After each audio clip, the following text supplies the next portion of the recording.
and they were doing their scientific experimentation on the ranch. One of the things that one of them described seeing was exactly that. A portal opened and like this thing crawled out of it, this like monster crawled out of it, and then it shut. And the monster, took off running in some direction or something. That would explain a lot, because then you could have blurry creatures coming through these portals, these stargates. You could have creatures that come from other parts of the universe. You could have creatures that come from the interior of the earth, from anywhere. From anywhere. From anywhere. From anywhere.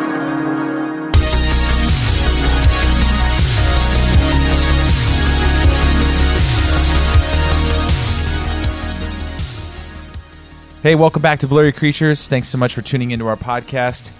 Week after week, we're getting more emails from you guys talking about how much you enjoy the show, how much it means to you. And this week, we're going to have Tim Alberino back on. And he's been a repeated guest on the show many times. And we have some exciting news that we're going to be doing. We're going to be at his conference coming up in Nashville. So we'll be talking about that on this episode. But Tim's great. Tim is super generous with his time with us. So go to his website, get a ticket if you want to see us hanging out with him at his conference here in Nashville, and support what Tim's doing. He's a super knowledgeable guy and becoming a good friend of ours. So go get yourself a ticket.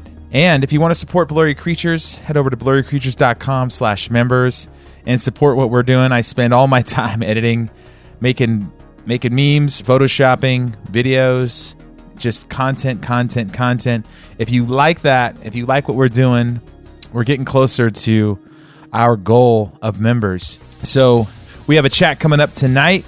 That's one of the bonus perks, as well as early episodes. And we got some members episodes in the can. I just have to edit them, and they'll be in your ears soon. So can't say thanks enough for everyone who supports the show and is on board with what we're doing. Let's get on to Tim. Thanks so much.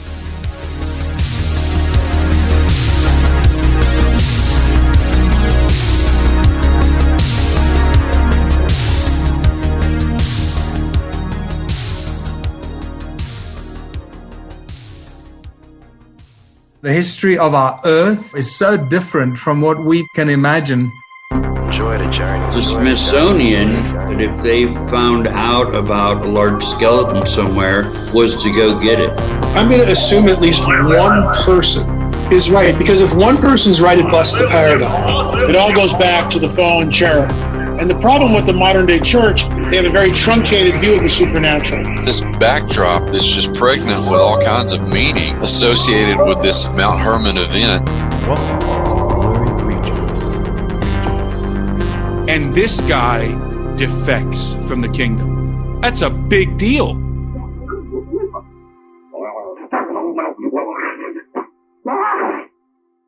All right, welcome back to the show, Tim. We love having you on. You and Dr. Jed Burton are fighting for the most returned guests on Blurry Creatures.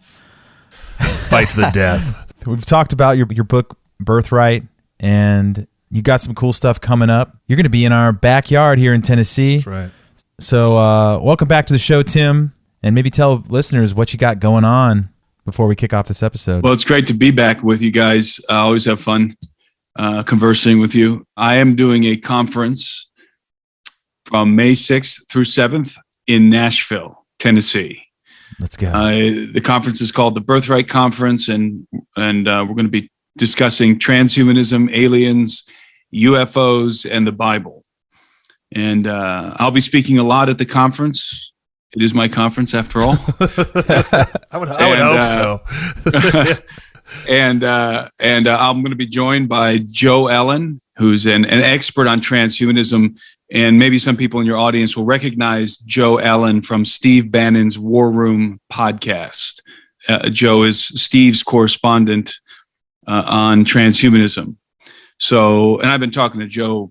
I've gotten to know Joe over the last month, and he's absolutely brilliant. I literally don't know anybody anywhere who knows as much about transhumanism, who is as well versed in transhumanism as Joe Allen. It's hard to know more about the topic than that guy. Wow. So he's got some amazing information he's going to be presenting at the conference. And there's likely going to be some other people also showing up to the conference that I might be announcing later. So let's go. Right here in our backyard, Nathan. Yeah.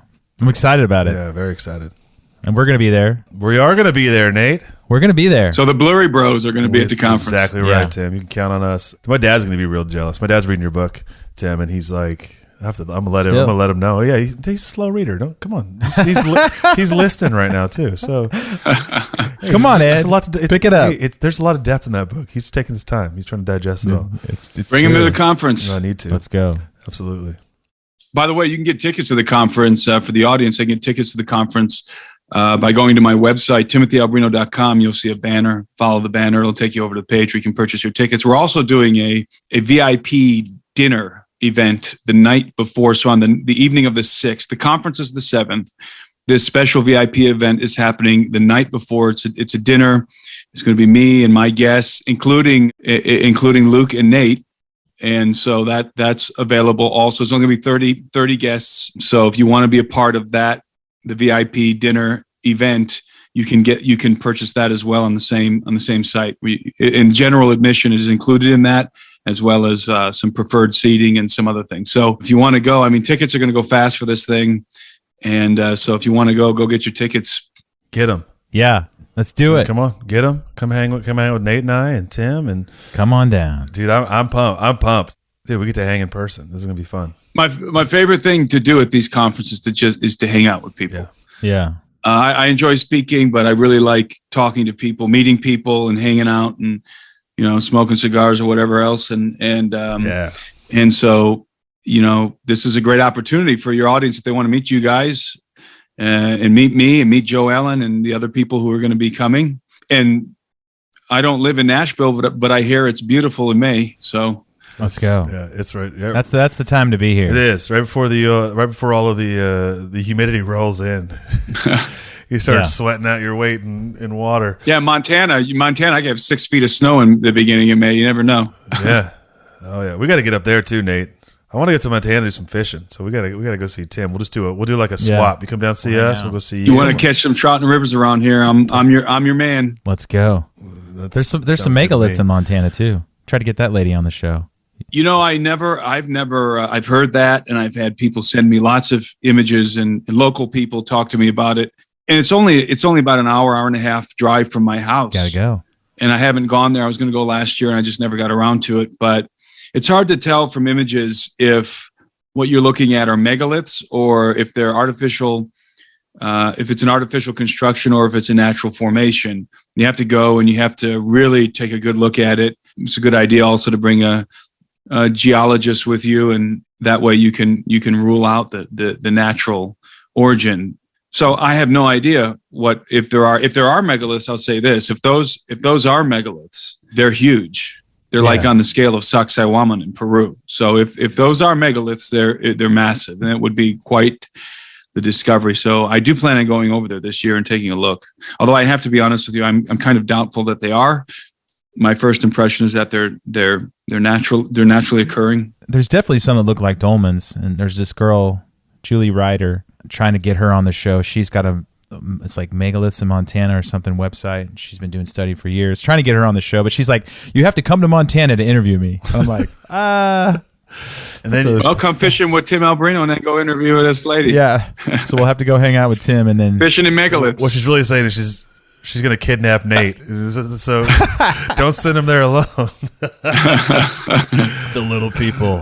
Hey, so Tim, it's great to have you back and have you on. And you talked. It's interesting your spiel on what the conference is going to be about. Transhumanism. We've talked about transhumanism, aliens. We've talked about that, and UFOs. But having you back, one of the things I really want to talk about that was in the news, especially in December, and we haven't touched at all, was the NASA revelation, shall we say, that they hired 24 theologians in a NASA-funded program to essentially assess or try to figure out how the populace would react to to disclosure or contact, right? And we know there's been this slow but really picked up disclosure by our government of UFOs, from the acknowledgement to these Tic Tac videos and what the Navy is now saying. And so it's seeping out, but this was especially interesting considering it was this Princeton-funded study with the world's major religions. And I really want to talk with you about this because we've covered a lot of the things around this, but this seems to hit like right into that narrative, right? And Nate, we talked about this with, it's come up a few times in our talk. I remember we had old Scott Walter on. He basically just spit it out there and was like, you know, he was saying, oh, they're already here and they want to, you know, they're going to make sure we don't destroy each other. It's that same narrative, I don't know if it's ancient aliens or whatever it may be, but there's this narrative. So Tim, I want to just unwrap some of this with you because this was in the news. This is not just a fringe topic. This was on a number of major news outlets saying that there was some disclosure that this had happened, and they're collecting, you know, who knows what kind of clergy, but they're collecting this clergy to essentially advise on this imminent contact. Well, there's some misunderstanding about this incident that's been getting fact checked all over the place. I think I retweeted or shared something on Instagram or Twitter. By the way, I'm back on Twitter. I haven't really announced it. I just sort of quietly came back on Twitter. So if people want to follow me on Twitter, they can do that. Again, I shared or retweeted an article discussing this topic that was posted by Joe Rogan like a month ago. And I got this notice, and I think it was Instagram. I can't remember if it's Instagram or Twitter. I think it was Instagram. And I got this notice that I might have, how did they say it? I might have retweeted, you know, it was telling me you may have retweeted misinformation or something, which was weird that they would like tell me that. And it was the Joe Rogan. It was the article that Joe Rogan had posted. And so what they're debunking, the debunkers out there now, all the major newspapers. I got an article in front of me here from the Associated Press that's debunking the NASA claim. It's true that the details, most people are getting the details wrong about this story because NASA didn't directly hire theologians. Okay. NASA didn't directly hire theologians. NASA operates like, you know, NASA's a quasi-government organization. So they operate like the government. They hire, they contract with different companies, and they'll contract with a company for a general purpose, but the specifics of what that company does is the prerogative of the company. So NASA contracted with the Center of Theological Inquiry at Princeton in New Jersey for a program to study the potential societal impact of finding life beyond Earth. So because it wasn't NASA directly that was paying these theologians, that was contracted with them directly, you have these news organizations out there working overtime to debunk this story, which is kind of ridiculous because they're missing the point. The point isn't whether or not NASA directly contracted with these theologians. The point is that NASA is interested in the potential societal impact of finding life beyond Earth. That's the point. That's the story. That's the headline. Right. The details are irrelevant. I don't care if NASA hired the theologians directly or if Princeton hired the theologians. Yeah. The end goal is the same. NASA wants to know how people are going to react to the revelation that there is extraterrestrial life, most probably sentient extraterrestrial life, because there would be no theological impact, really, if we discovered amoebas on Mars. Right. I don't think that would cause a crisis of faith in any religion. So obviously, the implication here is that we're talking about sentient extraterrestrial life, conscious, intelligent life. And one could speculate the reasons why NASA might be interested in this. But I think that there's a strong possibility that NASA knows there's going to be an inevitable disclosure in the future of intelligent, sentient, extraterrestrial life. And certainly we're seeing those indications from the Pentagon. So I don't think it's any coincidence that the Pentagon has its ATIP program running, that we all know now that it was running that program, which was an investigation into aerial phenomenon, right? Unidentified aerial phenomenon, the UAPs, which are just UFOs, another way of saying UFOs. that corresponding with that study at the Pentagon, that you have NASA out there, because this happened back in 2015.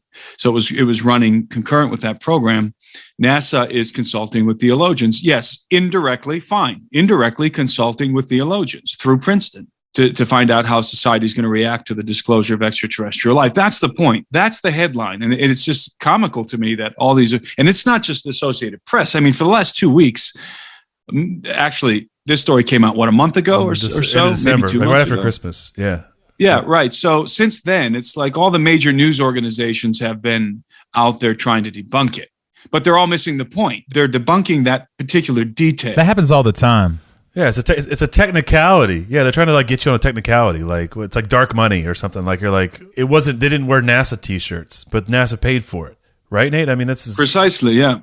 Well, I feel like they do this all the time on fact checking on Facebook. If they find one detail that isn't correct, but if 99% of the article is true, they'll still say it's false. So I think that's just an easy way they can always get out of whatever disinformation they don't want. Why is that, you think, Tim? Why do you think that they're trying to discredit this? Is it because quote unquote conspiracy theories are running wild with it. That's why.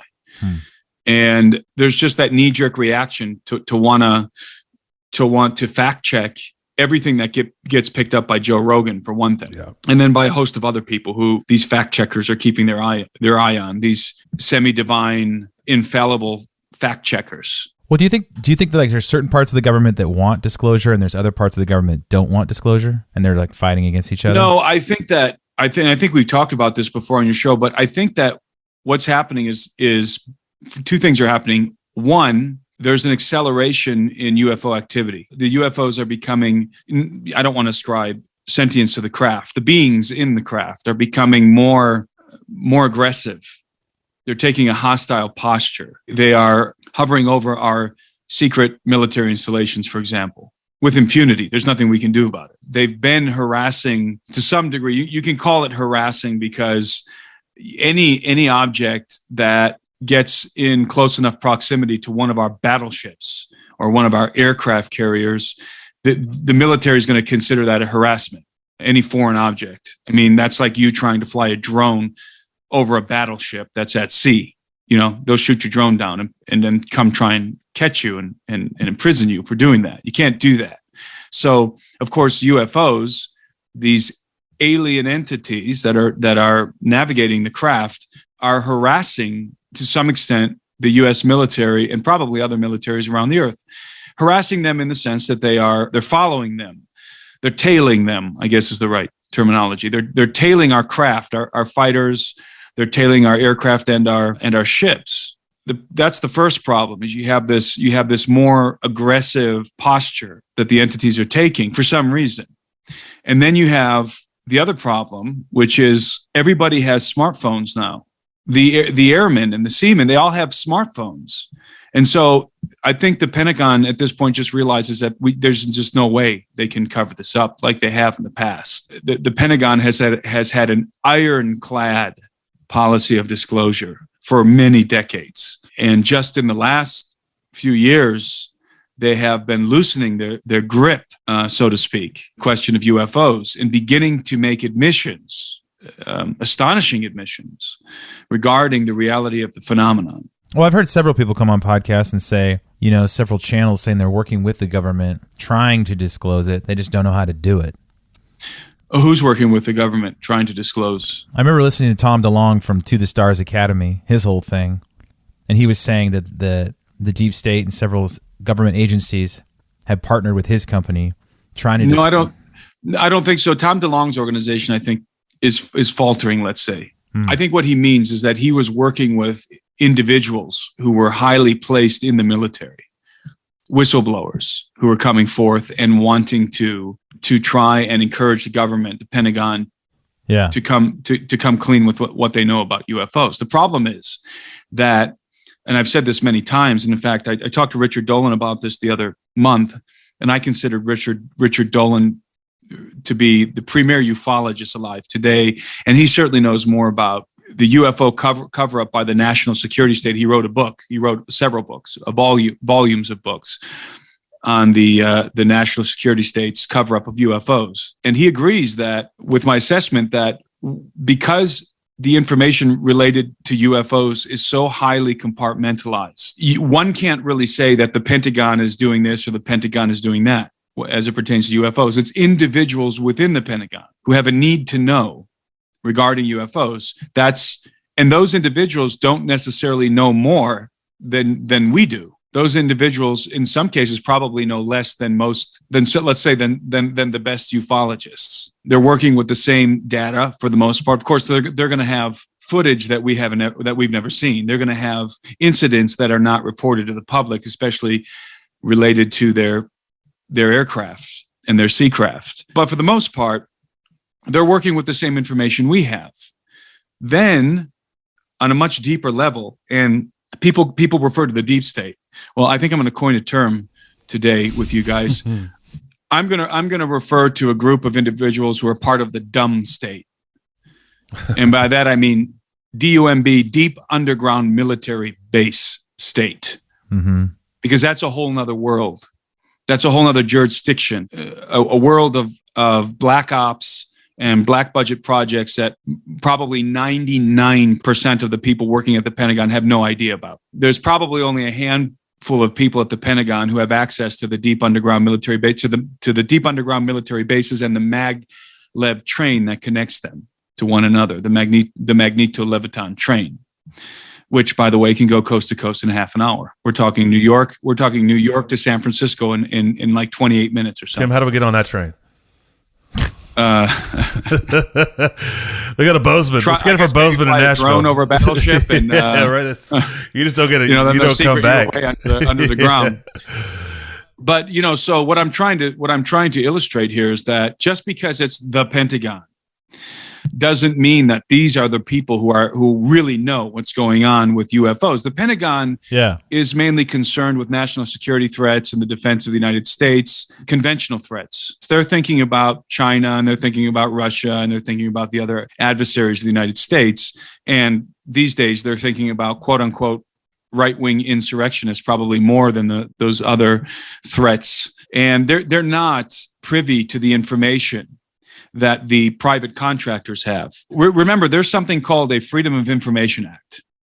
And so we still have a right, and we still have the ability as citizens to file a Freedom of Information Act. And in most cases, at least in many cases, the government has to cough up information when we do that, if it's done properly through the proper channels and if enough pressure is brought to bear. And there's organizations out there that do this all the time. And that's how you end up getting not leaks. You end up getting admissions from the government that otherwise they would not want to make. And so how do you get around a Freedom of Information request? Well, the best way to get around that is to use private contractors. Because if the government is contracting with a private entity, let's say an entity that develops aerospace vehicles. Lockheed Martin or something, right? Like Lockheed Martin, that's right. So if the government is working with, or the RAND Corporation, but let's say if the government is working with Lockheed Martin, and it's within those classified projects that not only are they studying UFOs, they're way beyond studying UFOs, they're reverse engineering the crash retrievals. Right, Bob Lazar talked about that. Yeah, about how they're deriving technology from the crash retrievals. They're recovering the bodies, or maybe even have in the past recovered live bodies of these alien entities, the Greys mainly. So to finish this thought, if I were to file a Freedom of Information Act, file a request asking for information about the government's, is the government, and it has to be specific. It can't be general. I mean, you can't just file out of the blue some kind of a request that has nothing, really not based on anything tangible. Then you're not going to get a response from the government because no one's going to take it seriously. But if you do it right, and you're working with the right group of lawyers and you know what you're doing, the government is obliged to answer you. And so if I were to ask them, we have indications, and here are the indications spelled out in our request, that you are likely in possession of extraterrestrial materials from a crash retrieval. Well, the government has plausible deniability because they are not, it's just like NASA with these theologians. They're not directly overseeing the operation. They're contracting with a private organization. It's like Blackwater. It's like the operations they do overseas. It's mercenaries. It's right? a shell game. It's a shell game. And so it's like, and we don't have a Freedom of Information Act that pertains to private corporations. So that's one of the primary reasons why the government contracts out its most top secret, important, and I would also add dastardly projects to these corporations. When I say dastardly, I mean projects related to things that are unethical. And I'm not even just talking about the recovery of alien crash retrievals. I'm talking about the black hole here. We talk about human trafficking and drug running and all kinds of things that probably elements of the government are involved in, from the CIA to the NSA to all the other agencies in the government doing these insidious things that if the public were to find out, we would be appalled. We would call for the dismantling of that agency. And so they hide it behind this wall, this dead end in terms of trying to gather information. You hit the dead end of a private corporation, right? And you can't go any further. Right. Yeah, there's no leverage. There's no leverage over them to have them disclose anything. Yeah. You don't have any right to know what the RAND Corporation is developing for the government, not only because it's top secret, but because they're a private organization and they don't have to tell you what they're doing, even though they're using taxpayer money to do it. And that's another reason why some of these agencies, part of their modus operandi to get around, to circumvent some of this oversight, is to try and acquire funds that don't come directly through the government, that don't come directly through the taxpayer. Because if, let's say, the CIA can acquire its own funds, or at least, they'll get funds from the government to fund their day-to-day operations, their pencil pushers and so forth at the Bureau, right? Or the FBI, for example. But if they want to conceal operations, even from Congress, then the best way to do that is to find their own source of revenue. Right. Then they don't have to tell you, jack shoot. Well, it's just like this. It's the whole COVID-19 thing too, with the NIH and everybody else funding this gain of function, and the government stays hands off. But it's the idea they're creating this essentially bioweapons. But so that's neither here nor there. But I love what you're saying. But it begs the question that I want to ask about this, because it's the narrative, right? So you made a great point that like everybody has a cell phone, and so there's content and information that flows the government can't control. So how much of what we're seeing with the UFO disclosure do you believe, this is your opinion obviously, do you believe is because they've got to stay somewhere in front of this flow of information they can't control, which is people taking videos? Yeah, that's it. But how much? I think that's it. How much do you think of that then is a concerted effort to push a narrative as well? Like, I mean, like the narrative that we're talking about that now relates to this whole clergy NASA thing, which is one could posit is sort of this conditioning to prepare for this alien encounter or alien disclosure, right? Do you think? I don't think NASA wanted the public to know that they were contracting with. I don't think they were trying to hide it necessarily, but I don't think that they wanted to highlight it, that they were contracting with the Center of Theological Inquiry in Princeton. Interesting. I don't think they really wanted that publicized precisely because of the effect it's having. So the Pentagon is in a little bit of a different position, because this is just an inquiry from NASA, but the Pentagon has to deal with a national security threat. So it's a different ballgame with the Pentagon. I mean, everybody with a brain knows that if you have an unidentified object buzzing a battleship in the middle of the Pacific Ocean, that's a problem. Yeah, that's a problem. Now, even if it's not the Chinese and the Russians, I mean, it's a big problem if it's the Chinese and the Russians and they can do it with impunity, right? That's a big problem for us. But it's an even bigger problem if you have no idea who it is and the technology being deployed is vastly superior to anything that you have. That's a frustrating problem for the Pentagon, because not only can you not stop it from happening, you don't have an answer. You don't have recourse. There's nothing you can tell the public to give them some kind of an assurance that we have a way to deter any kind of hostile activity that might be happening with these UAPs, as they're calling them now. And they're calling them UAPs because they just don't want the baggage that comes with UFOs. Right. Mm-hmm. You know, when you say UFO, you're dealing with a phenomenon that people understand is very likely extraterrestrial or extra-dimensional or ultra-terrestrial, whatever you like.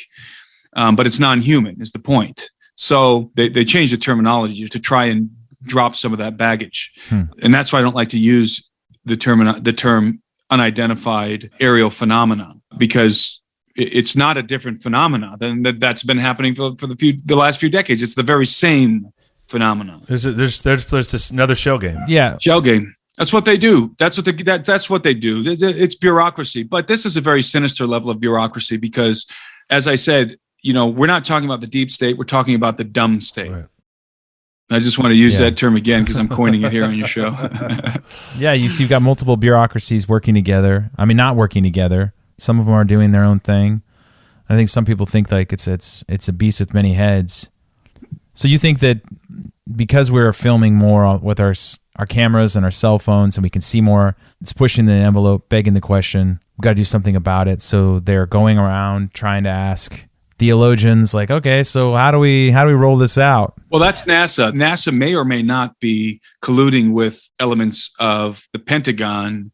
They may or may not be. NASA may be finding its own information. They may be making their own discoveries apart from the government, apart from the military-industrial complex, and realizing that disclosure is inevitable. And they also, being NASA, want to get in front of it, because if you're not in front of it, you're behind it. And if you're behind it, it makes you look like a liar.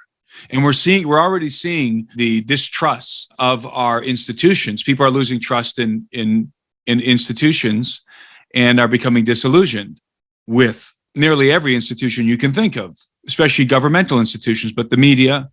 And NASA is still one of those institutions that has, in the eyes of the public, it has a lot of credibility still. And I think they want to make sure that they're staying in front of this so that they don't get caught with their pants down. And because then people, of course, are going to want to know, how long have you known about this and why have you been keeping it from the public? I mean, think about it.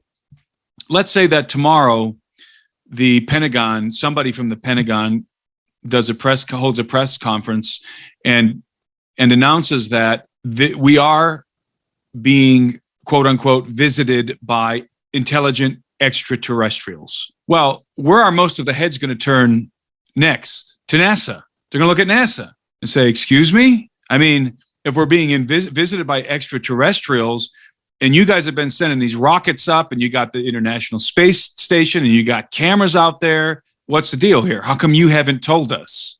They're inextricably linked with whatever the Pentagon decides to do in terms of with whatever the Pentagon discloses regarding the extraterrestrial. They're supposed to be in the know. They're supposed to be on the front end, all that. Exactly. And I think most people kind of assume that the government would cover something up like that because of national security reasons. And I guess we can assume that also the government might tell NASA to shut their mouth about it, but NASA is supposed to be this noble enterprise that their whole organization is constituted around the enterprise of making discoveries in space, right? And pushing the boundaries further and further in terms of our exploration of space. And you would think that the extraterrestrial life, the discovery of proof of extraterrestrial life would be the most important activity, the most important information and exploration that NASA would be engaged in and want to inform the public of.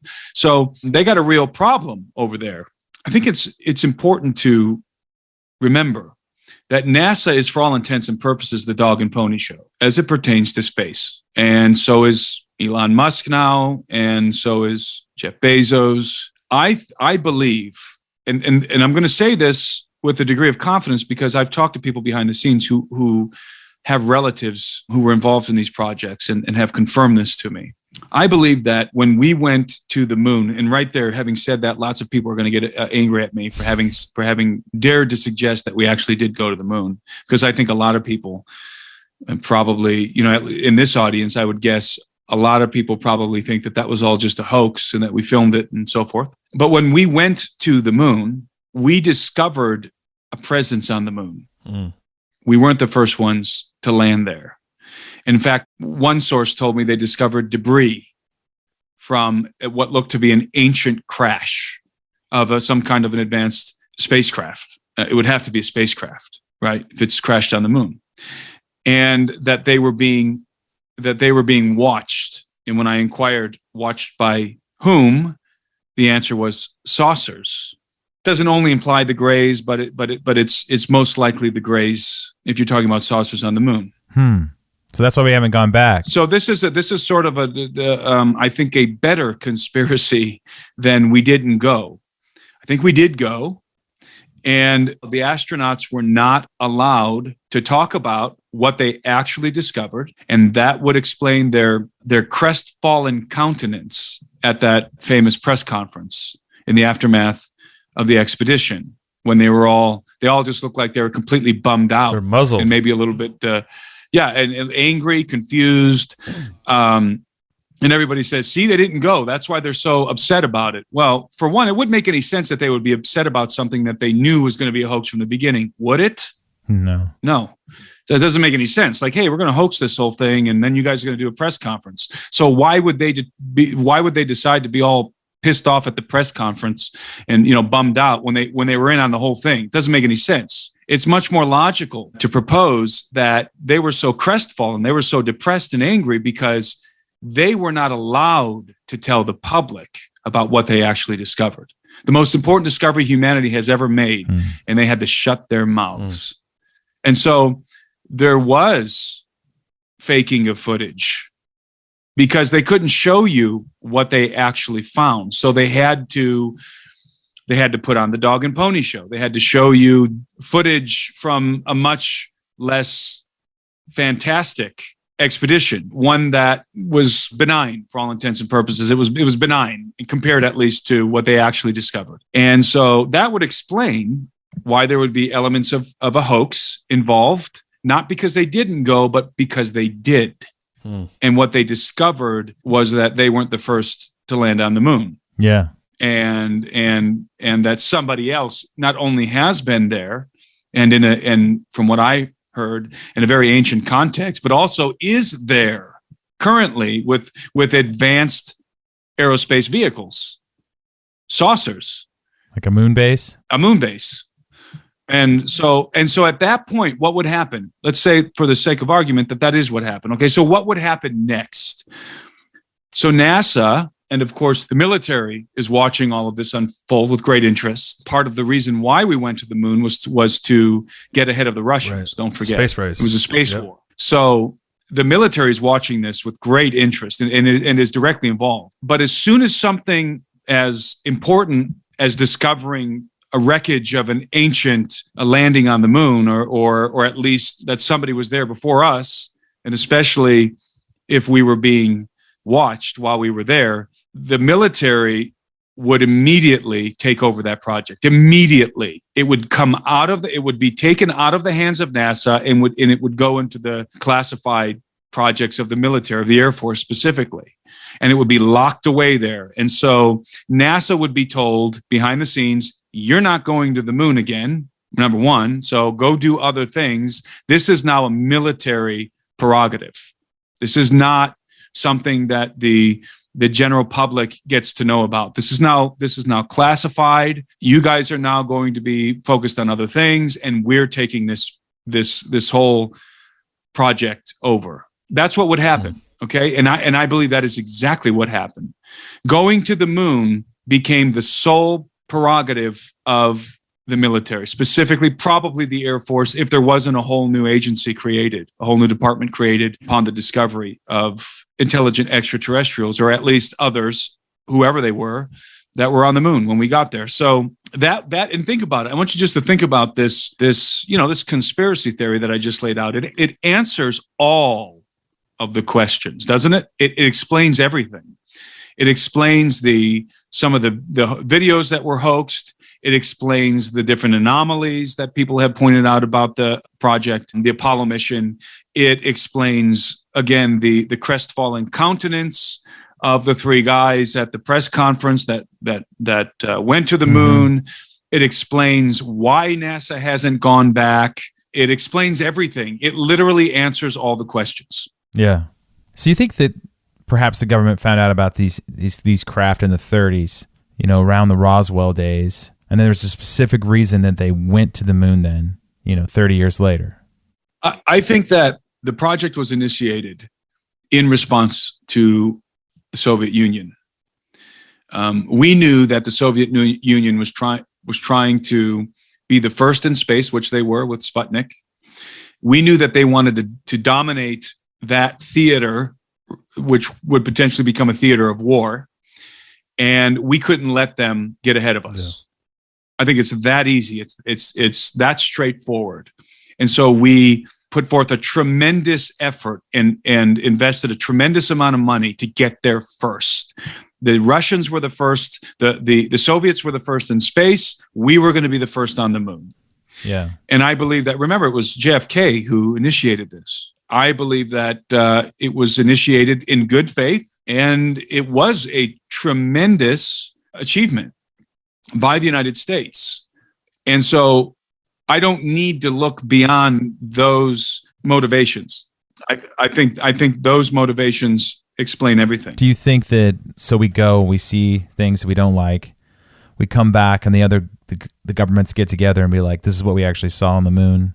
The governments or just the agencies in our government? The agencies, but other governments too, because how come no other countries have tried to go to the moon? And I don't think we would have shared that information with them, but we might have threatened them behind the scenes. We might have said, hey, moon's off limits to you. We'll consider it an act of war if you try and go there. Who knows? Of course, the Chinese have been making inroads as of late, but there's nothing we can do about that at this point. There may be some sharing of information behind the scenes about the Greys, because don't forget that the UFO phenomenon is not an American phenomenon. It's global. Sure. We can't control what's happening in China in terms of the phenomenon. I feel like most stuff I see comes out of Mexico. Exactly. So if the Greys decide to make contact with the Chinese government, with the Chinese Communist government, there's nothing we can do about that. So because the nature of the phenomenon is completely out of our control, there has to be some kind of information sharing on a global scale, because everybody's involved in this phenomenon. And we know, our government certainly knows that other governments know about UFOs. So who knows what was happening behind the scenes? But that's why I'm, from this day forward, referring to not the deep state, but the dumb state, which is literally the deep state, miles under the ground, where many of these projects are underway in terms of these projects to reverse engineer alien technology and so forth. And one of you guys mentioned the possibility of the U.S. military, elements of the U.S. military or military contractors literally working with the entities, with the Greys, and I think it's plausible personally, but there's no proof. Right. You can't, there's no way, there's no way to prove it. We can prove that UFOs are real. That's easy. That's not hard at this point. We can prove that alien abductions are real. That is within the realm of scientific proof. But so far, there's no way for anybody to prove that elements of the U.S. government or any government, military, I should say, or military contractors are working directly with alien entities. Now, there's guys like Phil Schneider, who I know for a fact that elements of Phil Schneider's stories were true. Everything he said, I doubt that the entirety of his story was true. I think he was involved in, I think he was a participant in some of the, maybe an unwilling participant in some of the MK Ultra stuff. And for those listening, Phil Schneider was like in a war with them underground. Yeah, I remember that. Yeah. Got shot at by these aliens. He shot one with his pistol, and then he got in his words, they crispy crittered him. A gray-like being, tall though, not small, a tall gray-like entity. Gray-like meaning the Greys, that was sort of shaped like them in terms of the bulbous head and the big black eyes, the almond-shaped eyes, waved its hand in front of its chest, and according to Phil's testimony, a blue light emanated from the being's chest or a device on the being's chest and struck him and burned off his fingers, a couple of his fingers and his toes, and gave him cancer. Wow. And he almost died. I mean, he was on his deathbed for a while there after that incident, but he recovered. So I believe much of what Phil said, but there's other elements of his story that I'm doubtful of. And again, the reason why is because I think that Phil Schneider, his father, by the way, was Phil's father or grandfather was a Nazi submarine captain. U-boat captain. Or maybe an admiral. I can't remember. Maybe you guys do. It was a U-boat. That's right. U-boat is more accurate than submarine. And I don't remember if he was a captain or an admiral. But when you have a family like that that's got those kind of connections that were brought over in Operation Paperclip, you're often going to find those individuals having been subjected to some kind of mind control, MK Ultra, multiple personality type stuff.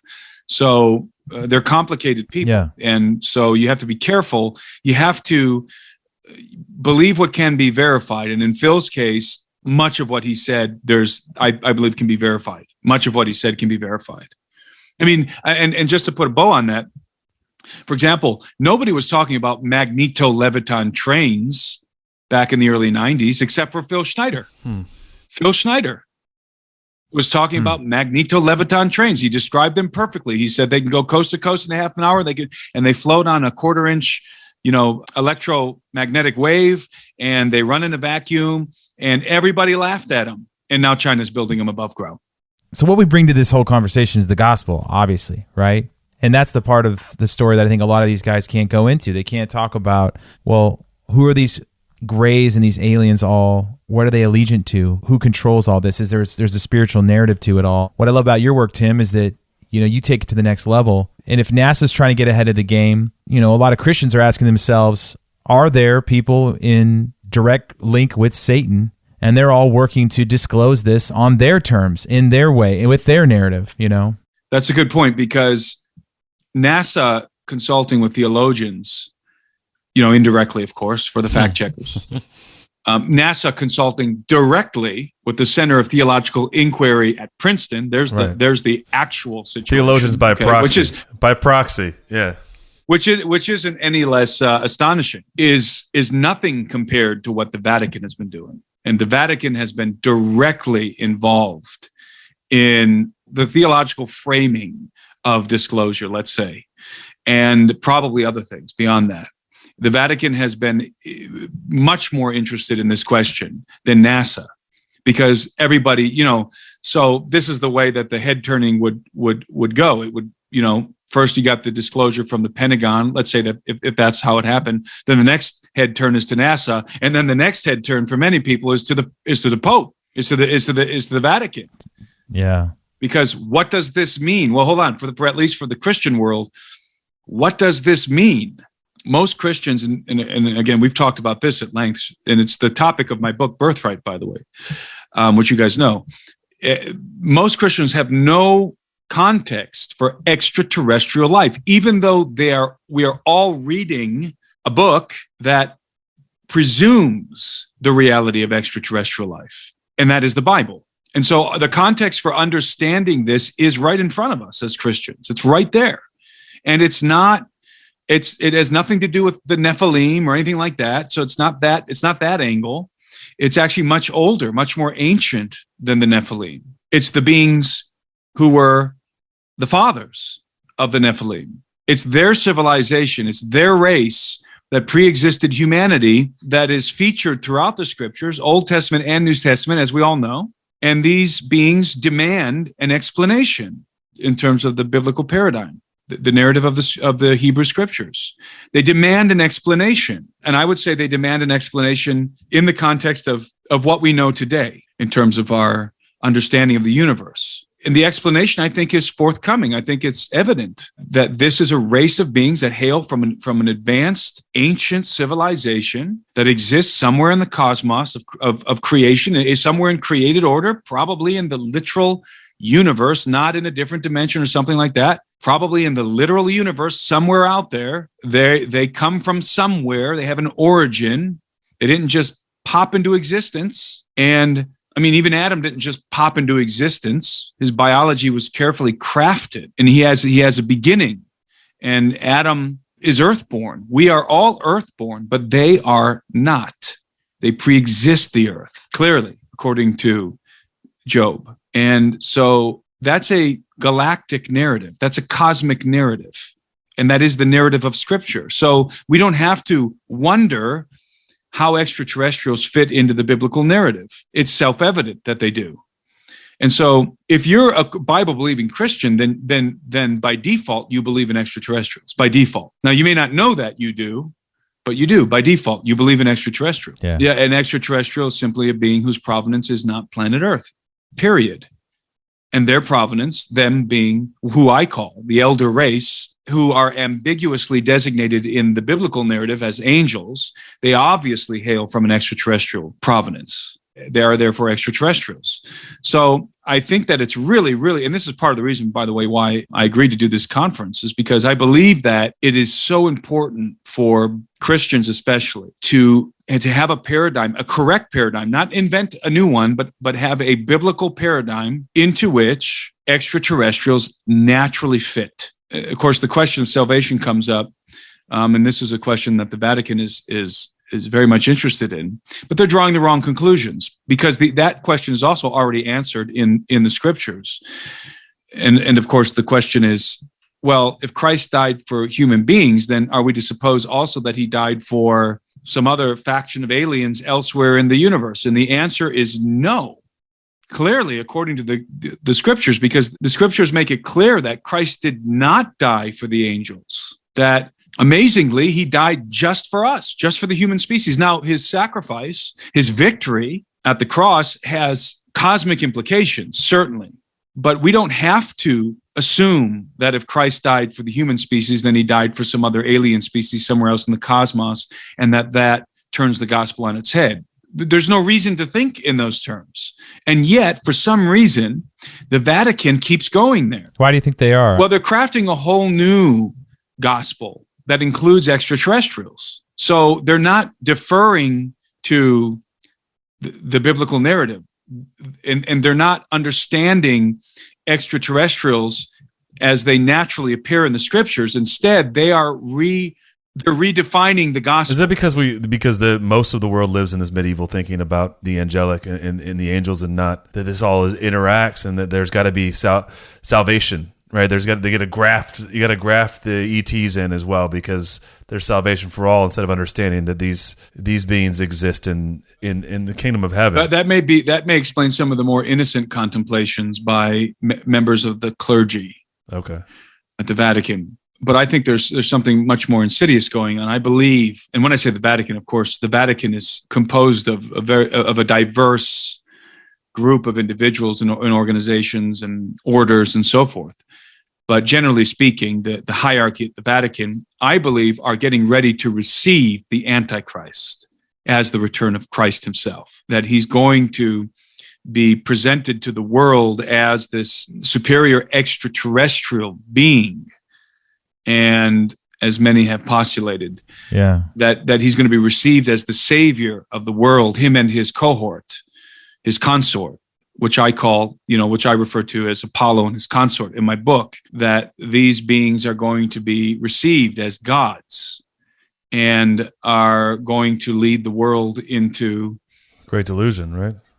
Into the post-human age, basically, into the post-human paradigm. Well, I mean, what I really like about what you said just a minute ago is just like how it feels like there's this hierarchy, this chain of command, right? It's like a kid, he's going to look to his mom, and his mom's going to look to the dad. You know what I mean? Like we look to our local governments. They're going to look to the president, and the president's going to look to the Vatican.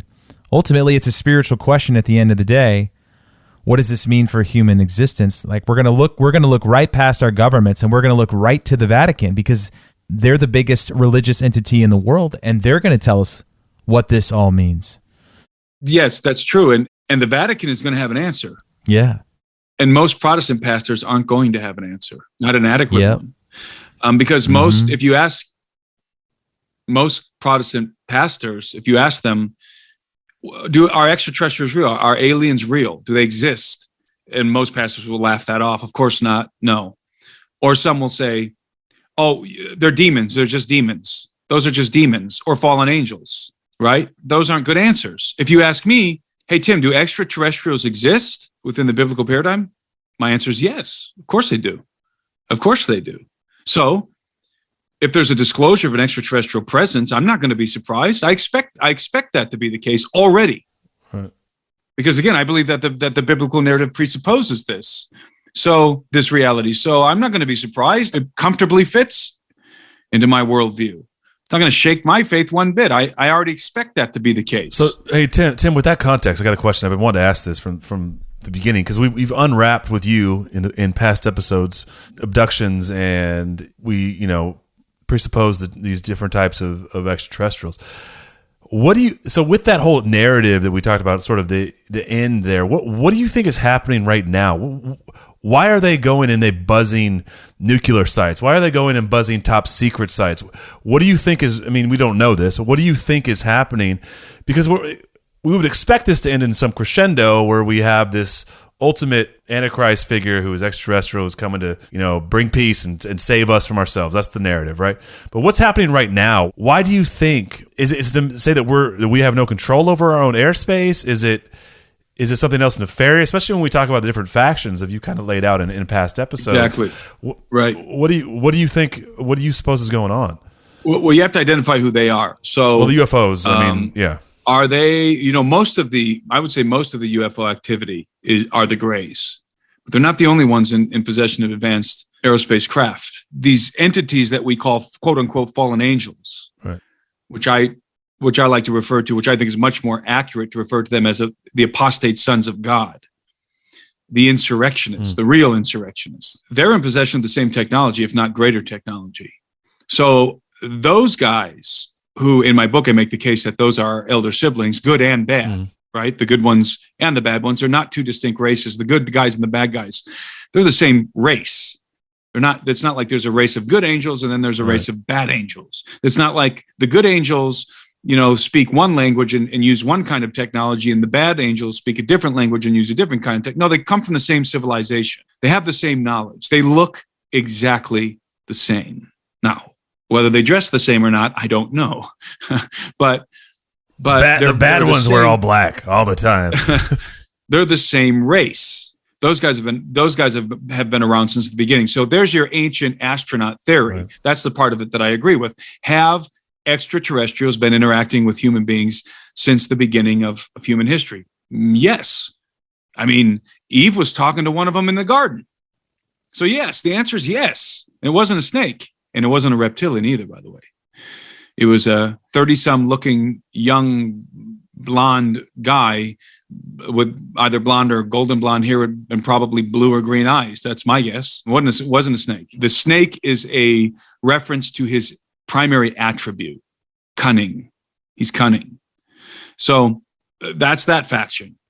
That's that angelic or quote unquote fallen angelic faction. They've been here since the beginning. They're operating in our airspace. I believe they literally inhabit the earth, probably, in some underground base beneath the mountains or something. Yeah. Right. And I'm talking about the devil here. I don't think he's some spiritual entity that lives in hell. That's wrong. That's medieval. That's a medieval perspective.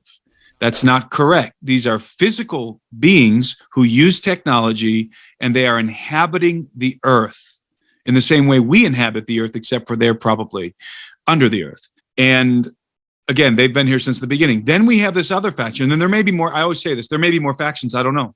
There may be more. But then we have this other faction, the Greys. These are the Gray. These are your typical bulbous shaped head, almond shaped eyes, little gray guys, and then they're insectoid overlords, which look like praying mantises, somewhat like praying mantises. That faction is involved in alien abductions. They have their own agenda. Now, does their agenda correlate with whatever the dragon and his group are doing? Maybe, and I talk about that in my book. There's some alternatives that I address in the book. There's several options that are in play here in terms of their correspondence, in terms of their association. The dragon and his angels and the Greys. It isn't like there's just one answer to that question. It's really quite a conundrum in some ways. But the Greys have their own agenda, and their agenda has something to do with creating alien human hybrids, advanced alien human hybrids that look just like us and are, for all intents and purposes, are us, except for the fact that they retain the powerful telepathic powers of the Greys and probably have very different DNA than we do. They are, as I said, responsible for most of the activity, I think, the UFO activity. And so they have been hovering around our secret installations and our missile silos and stuff. They've been doing that for decades. It's not like they do it every day. It's not. I don't want people to get the impression that if you know where a missile silo is, like we got a bunch of them here in Montana, that if you hang around long enough, you're going to see a saucer appear and hover above it. That's not the impression I want to give. They've been known to do that. Occasionally, they do that. And I think what they're doing is they're sending a message to the military. We're here. There's nothing you can do to stop us. We will do what we want. We will act with impunity. We're reminding you, stop firing at our craft. Stop trying to catch us and chase us down. And because at a moment's notice, we can disable all of your nuclear warheads or penetrate into your military installations, your underground military installations. I think it's a part of what they're doing is a saber rattling. Because, again, factions within our government, factions that are part of the dumb state, that was the alternate podcast name. It was either going to be Blurry Creatures or Dumb State.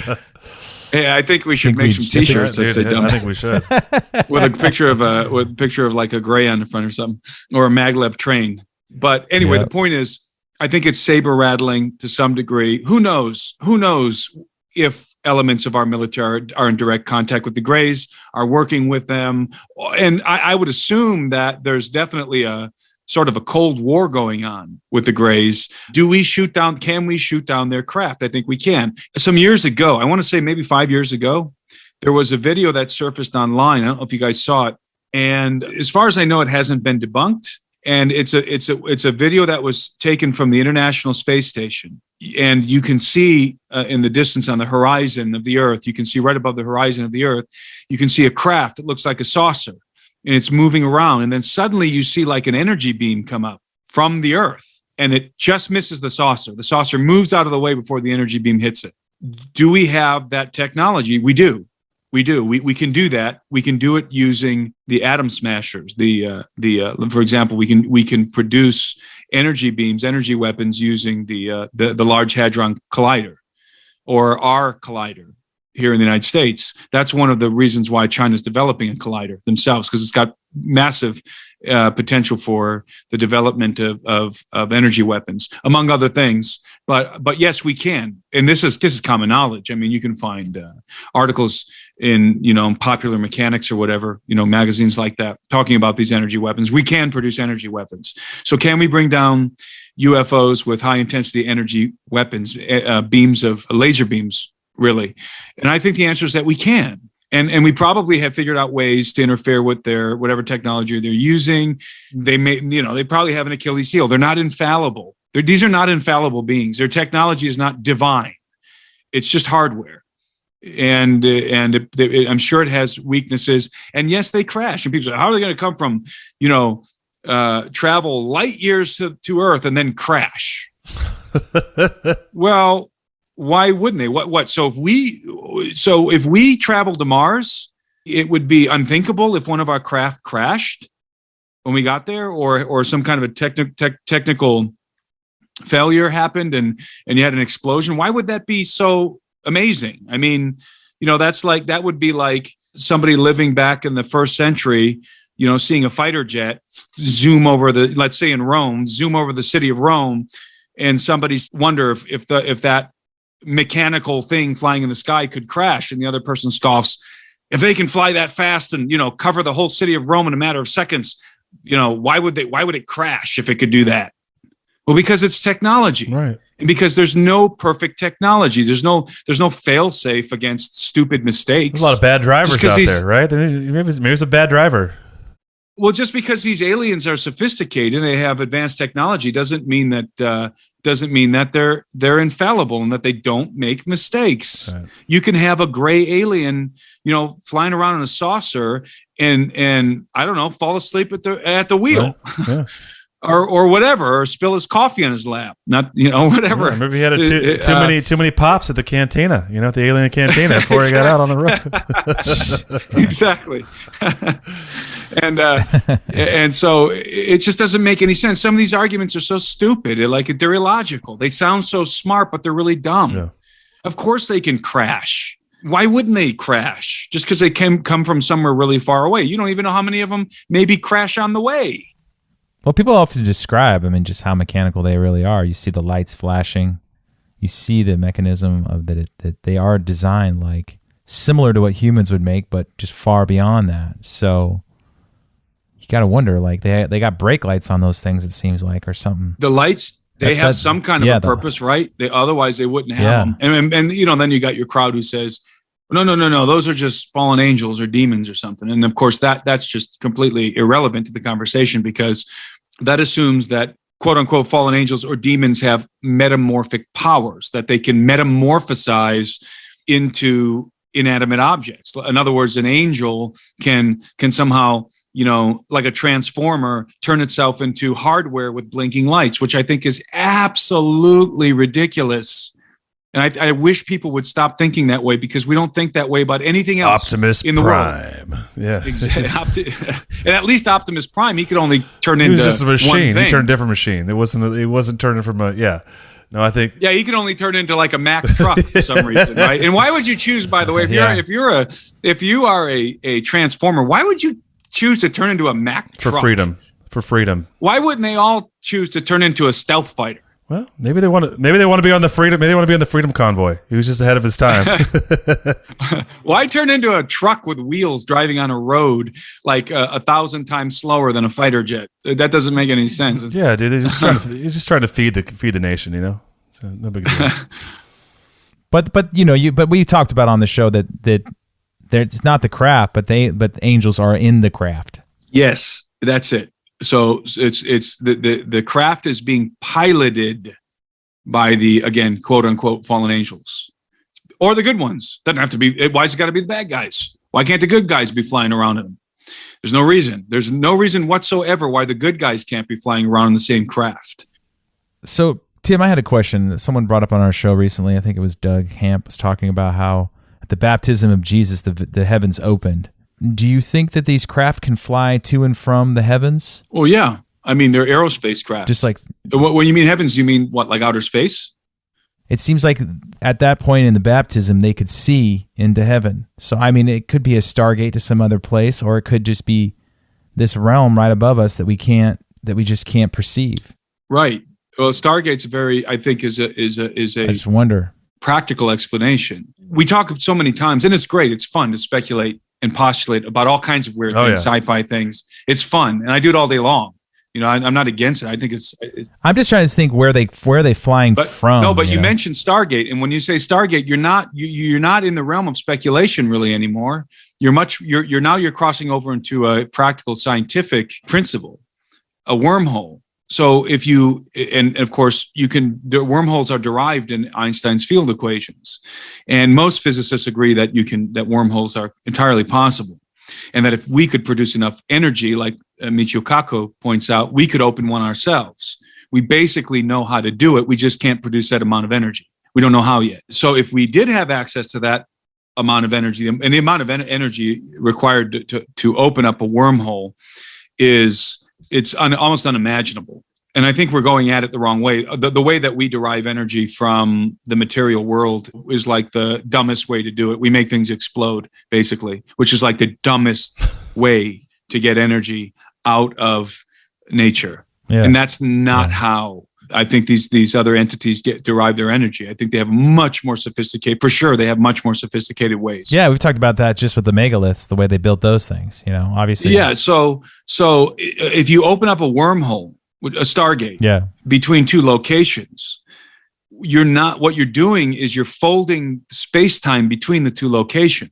The way that physicists describe it is you take a piece of paper and you fold that piece of paper in half. So you have the two sides of the paper, which are far away, distant from each other. You fold them so that they're touching each other, and then you poke a pencil through them, right? That's a Stargate. So you're folding space-time, which is, by the way, that's how these craft move. You fold space-time, and you suddenly connect two distant points. And they literally open. And I have a guy that was I don't know if you'd want me to say his name, but he was an agent of mine and a good friend of mine. Maybe he's listening to this podcast. I don't know. He told me a fascinating story one time. He said that he was driving down the road in California, somewhere in Northern California, driving down the highway.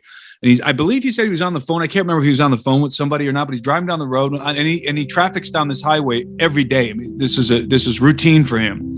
And one day he's driving and he happens to look off to his right, and he sees a circle appear. I think we can all imagine, because of all the Marvel movies and stuff, what that would look like. Like a circle appears, and you're not looking at the sky anymore, and it wasn't up in the sky either. It was kind of, it wasn't like way up in the sky. It was just kind of off to his right and a little bit up, I think is what he said. And so it was just like this hole in the atmosphere that appeared. And he said that as he was looking at it, he was looking into like a different world.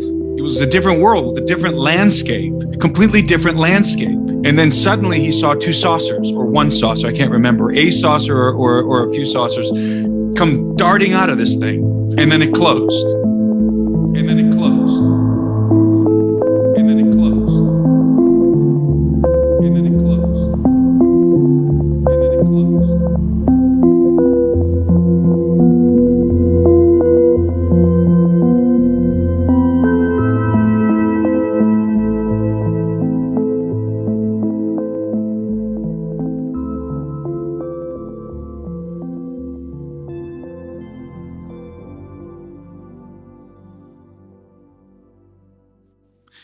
That's the classic description of a wormhole. That's a wormhole.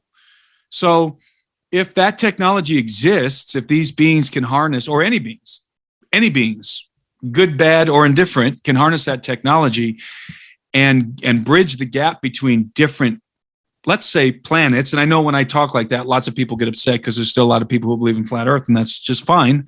But let's say that, you've got two different planets and two different galaxies. Well, if you could have the energy to create a wormhole between the two, you completely close the distance.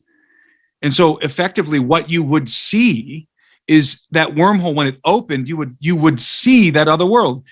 And the Marvel movies make, they make a lot of use out of the wormhole hypothesis. So we're all very familiar with it, what's that one magical guy in the Marvel movies that my kids watch incessantly? The one, what's his name? Doctor Strange, I think is his name. And he uses magic like to open up like the portal, right?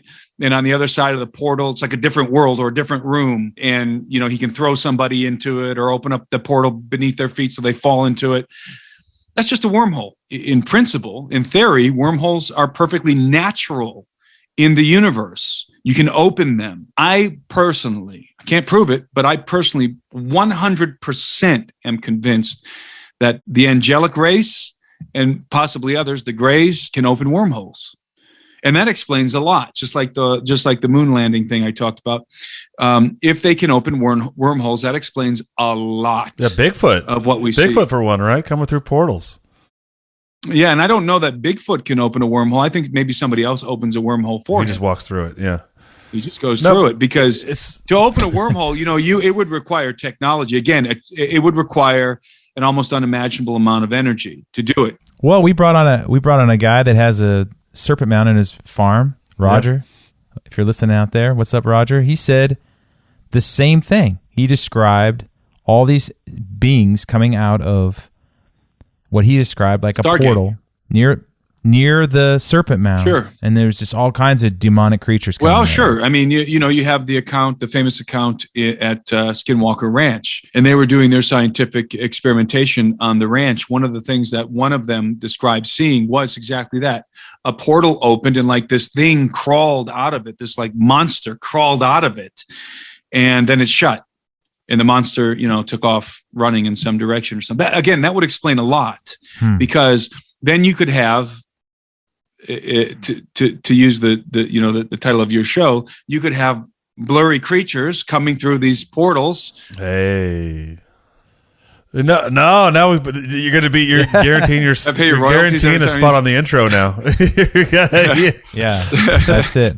1 minute 34. You could have creatures that come from other parts of the universe. You could have creatures that come from the interior of the earth, from anywhere, coming through these stargates. Now, that doesn't mean that the creatures themselves have opened the gates, right?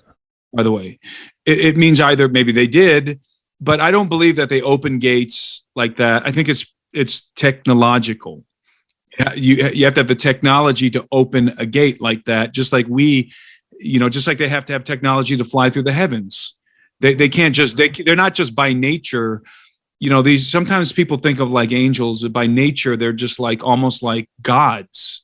They can do anything they want. They can just appear wherever they want. They can appear and disappear on a whim. They can travel vast distances at the blink of an eye. They can walk through whatever solid objects they want. And there's absolutely zero indication in the scriptures that any of this is true. Well, I mean, it seems like, on our show, just in the brief moments, and I'm no expert on this, but we've talked extensively about certain areas, certain mountains, or where portals could be, certain doorways in megaliths that seem to go to nothing. And it makes you wonder if they were harnessing that energy right out of the earth. As crazy as it sounds, let's just put it this way. We can't discount the possibility. The possibility exists. And it exists within a framework of the physics that we understand today.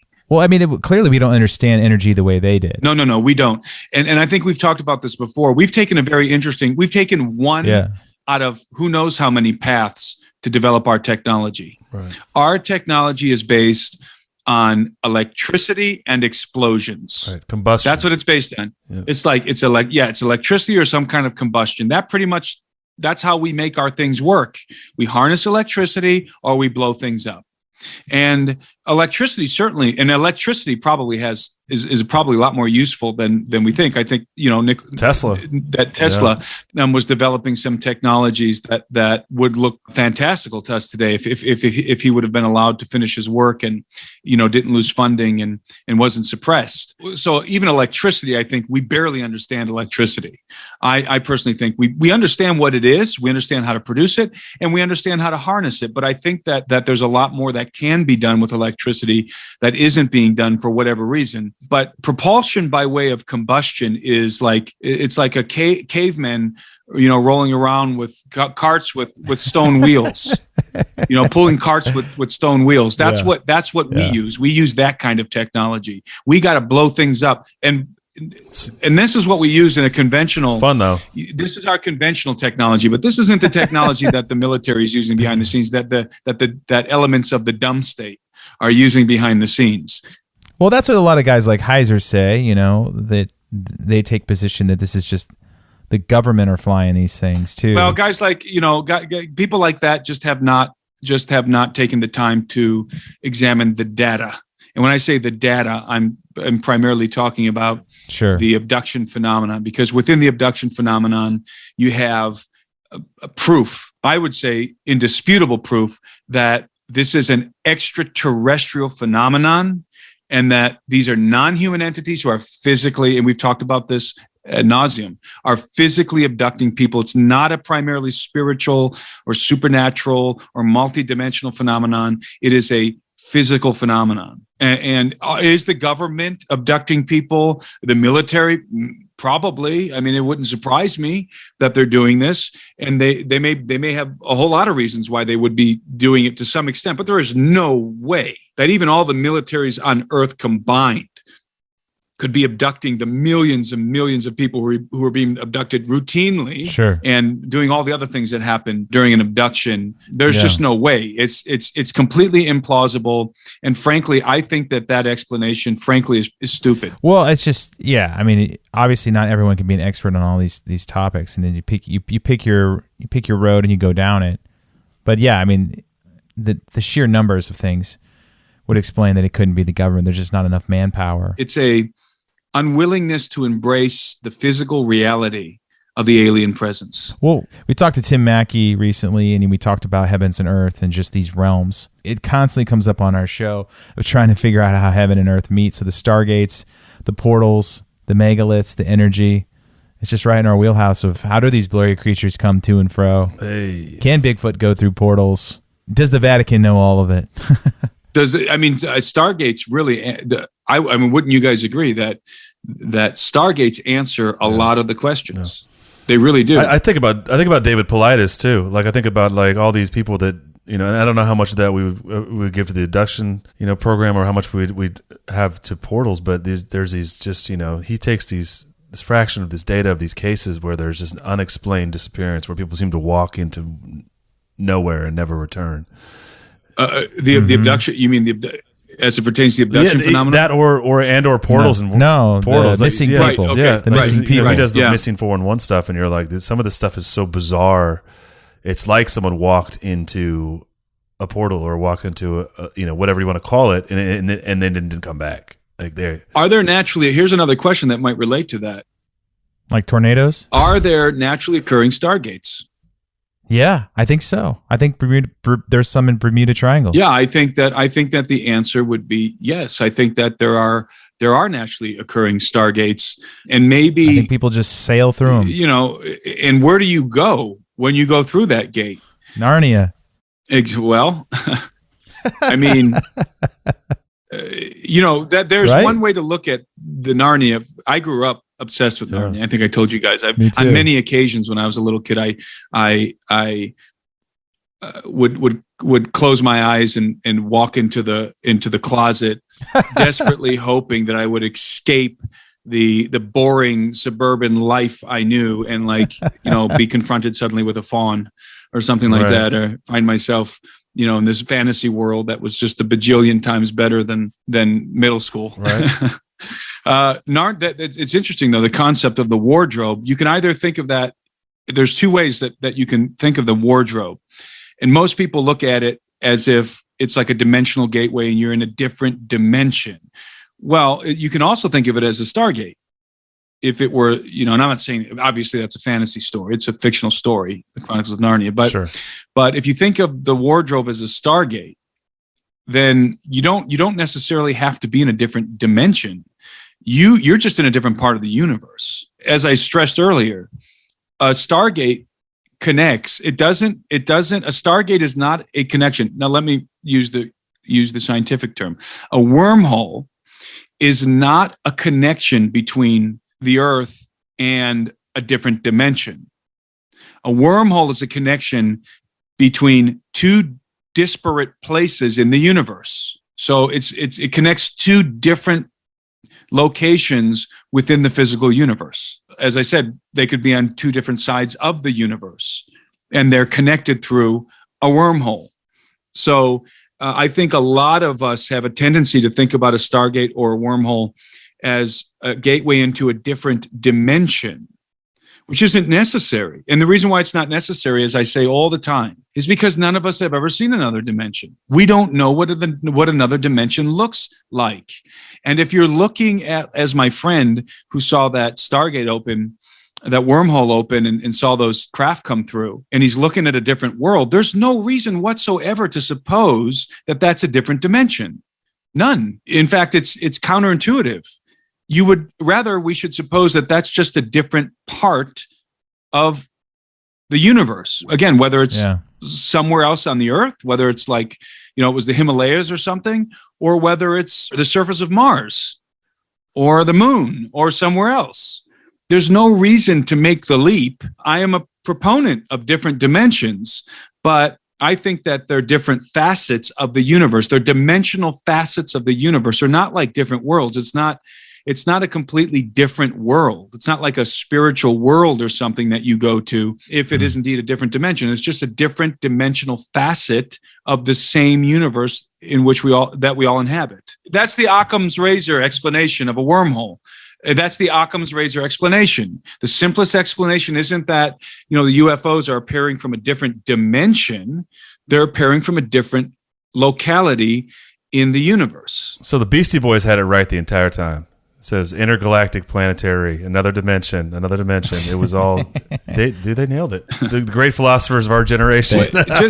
just remember that we can't even contemplate what another dimension would look like. When you start using a word like dimension, you're now talking about, number one, a world that our brains can't contemplate, because you're talking about a world that's not within the 3 dimensions plus time that we inhabit. You're talking about an incomprehensible domain. And I can't comprehend that. I can't envision that. Neither can you. We can't imagine that. And we think we're imagining that when we think about Narnia going through the wardrobe. We think we're imagining that, but we're not. All we're imagining is a Stargate that takes us to a different part of the universe. That's all that we're really imagining, because that's all we're capable of imagining. We can't think beyond the three dimensions, the three spatial dimensions and the one dimension of time. We just can't. Our brains can't do that. It's impossible. Tim is here breaking our brains again. I love it, Tim. No, I like how I like just thinking. I think pondering these things is in practice is such a cool process, right? To try to understand the things that are hard, tough to understand in the context of the things that we know, within the laws of nature, within the laws of the universe that govern the things that we do. Every little thing that happens in this space is ordered. And for some reason, there's a resistance. There's a resistance, and not just in the Christian community, but also like in the UFO community too. There's a growing resistance to a materialistic explanation. So it's got to be some kind of spiritual thing or dimensional thing, and it doesn't make any sense to me. Let's say that we are all sitting on my porch smoking pipes, looking out over the horizon. Sounds great, by the way. With tobacco in the right, pipes. Of course, yeah. Because otherwise there could be other explanations for what I'm about to say. And you see, like, we see what my friend saw. We see like this circle open up in the sky, and around it, if you look to the left or to the right of it, you see, the mountains in the background. I live in Montana. You see the mountains in the background. But if you look into the circle, into that hole that just opened up in the sky, we see like a different landscape. Let's say we see like a more reddish, ruddy, desert-like landscape. And then like saucers come out of it. What would be the first thing that came to our minds? We would think naturally. The very first thing I think we would all think is, that's some other place, either on Earth or somewhere else. That's a different place. I don't think we would go, oh my God, that's a different dimension. We would just say, that looks like a different place. Just like I'm looking at you guys, a different place in terms of a different place in the known universe. Just like I'm looking at you guys through Zoom right now. I see you guys, but I don't make the assumption that you might be sitting in a different dimension. I assume that you guys are sitting at some other place on planet Earth. Yeah. So we're in the same physical universe, but you're just in a different part of it than me. Yeah. And if we had the technology for you to come flying through my screen, that wouldn't convince me that it was a different dimension. It would just tell me that on the porch, you're coming from. And have a smoke, and that that prophecy would be fulfilled. We'd come right on through, Nathan. Well, I love it. But you see what I'm saying?